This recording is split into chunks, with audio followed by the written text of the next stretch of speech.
think any of us were taught how to do periods the right way. For so many centuries, so many years, women weren't even studying their bodies. Women just now learning that they have a 30-day cycle. None of this would work until you change your view on periods. So if you're a person who talks about your period in a way of like something terrible has happened to you or something that you feel nasty about, until you change your mindset about your period, you might as well forget trying to enjoy it, because you won't. That brings me to my first point: verbiage. However you talk about your vagina. Oh, my periods, I hate my period. My period is so disgusting. I feel so nasty on my period. Like, I feel disgusted. Although I understand the girls, like I understand the girlies, because I was one of those girlies, right? And sometimes, you know, you just feel that way. When you watch my verbiage, it's really a tedious process.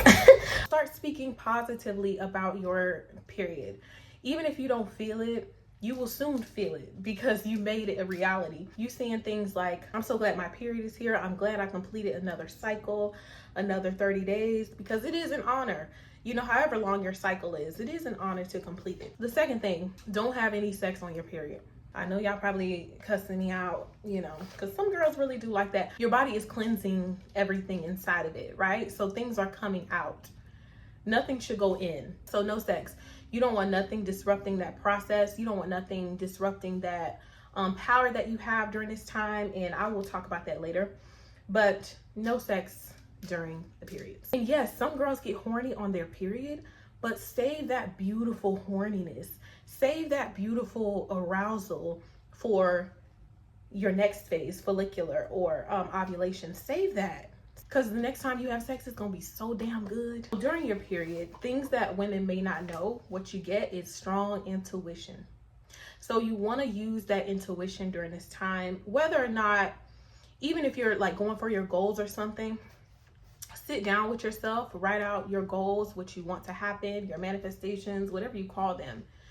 Write them down during this time and really like meditate and think on this. And use your intuition during this time. Like, do I want this? Do I not? Does this feel good? Does it not?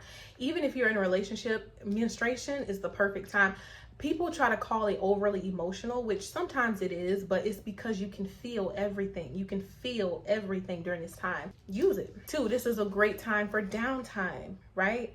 So your body is cleaning, your body is not functioning as much as it would in its follicular and ovulation phase.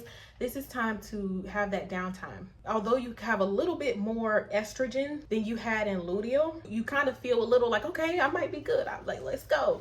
Your estrogen starts to rise. Now, when you go against the downtime, because I understand that we live in a society where women have to work. We live in a society where it's just a lot more for a woman to do rather than prior, when women didn't have to work and women can be home with the kids. You know, now is a different time. And if you want to elevate your hustle, you have to learn how to regulate this cycle. You have to learn how to work with this cycle. But if you go against that, you could feel a lot of anxiety. Your body can be working overtime, like, because your period is time for resting. Your time to be isolated. Your time to really be on your own. Isolation is good during menstrual phase. Because you feel everything, it may not be in your best suit to be around people, or at least a lot of people, or at least people that don't make you feel good, or people that stress you out. Anybody that comes into your space during menstrual, just make sure they're adding to that energy, right? Let's say your friend just want to come over and cook you a meal. That's fine. Let's say your boyfriend wants to come over and massage your feet or do something for you. That's fine. But just bringing people around you on your menstrual cycle when you're not fully 100%, it is a conflict in your mind. Isolation is good during this period because of the intuition, because of the rising estrogen. And honestly, if you go 7 days, I would say isolation is only needed for 4 days. Whenever that heavy bleeding period stops, that's when you can stop isolation, because like I said, estrogen is rising. Now you're going to be more able to speak with people and just have a good time. And last but not least, it's time for cleansing. So you want to drink your teas. You want to have meals that's cleansing you out. Anything that you want to clean out of your life. Like after that 4th day, start cleaning the house. It's a whole reset. It's a whole new moon in your body, right? That 30-day cycle. It's a whole new time.